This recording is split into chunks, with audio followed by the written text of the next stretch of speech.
Today's my lecture topic is rocket engine system calibration. Each rocket engine has a specified set of performance characteristics such as thrust, specific impulse, duration, mixer ratio, starting delay, cutoff time, etc. For accurate vehicle flight performance under safe limits of vehicle structural loading, the engine performance characteristics are often given within very narrow tolerances.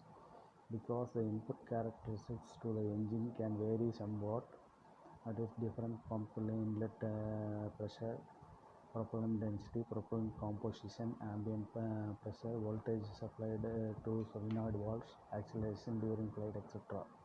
And because the internal characteristics of an engine can vary with the fabrication and control tolerances, the delivered performance of any one uncalibrated engine is usually not exactly equal to the desired design performance. The calibration of an engine is thus necessary to bring the engine performance parameters within the specified tolerance limits.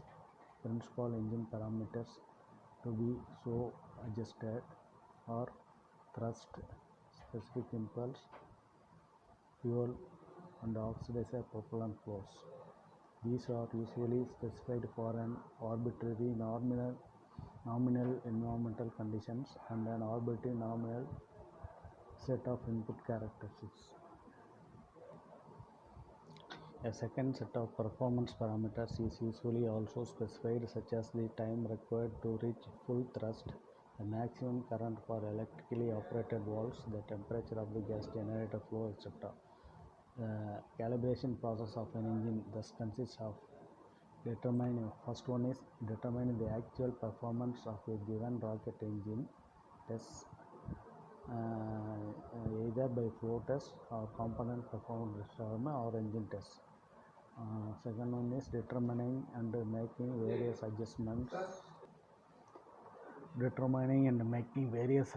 within the engine to bring the performance parameters within the desired tolerance range. Because these various parameters are not independent of each other but are intimately related as well as explained in the engine system characteristics. Two methods are available for precise control of engine performance parameters. One uses an automatic system to control the deviations, and the other relies to static calibration of the engine system. Latter approach is simply performed.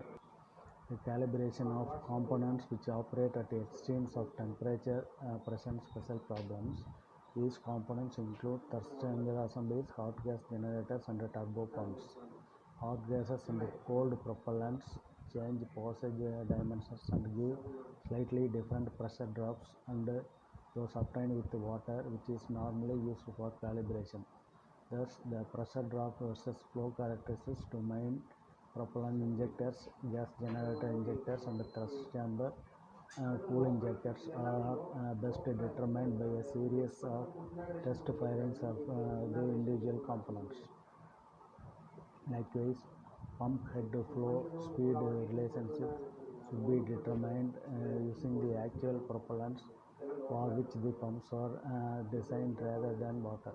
It is often considered best to calibrate the pumps while operating the turbo pump as a unit on a test stand fitted with the actual or simulated missile feed lines. Operating the complete turbo pump also serves to establish the efficiency of the turbine, and if missile exhaust ducting is used to operating pressure ratio. The following component data and design requirements are given in pressurized liquid propellant rocket system similar to that of the fuel is 75% of ethyl alcohol, oxidizes liquid oxygen, desired mixer ratio is 1.30 and desired thrust is 5000 lb. Component the pump feed flow relationship should be determined using the actual propellants for which the desire rather than water. It is often considered best to calibrate the actual and simulated missile feed inlets. Operating a complete turboprop also serves to establish the efficiency of the turbine.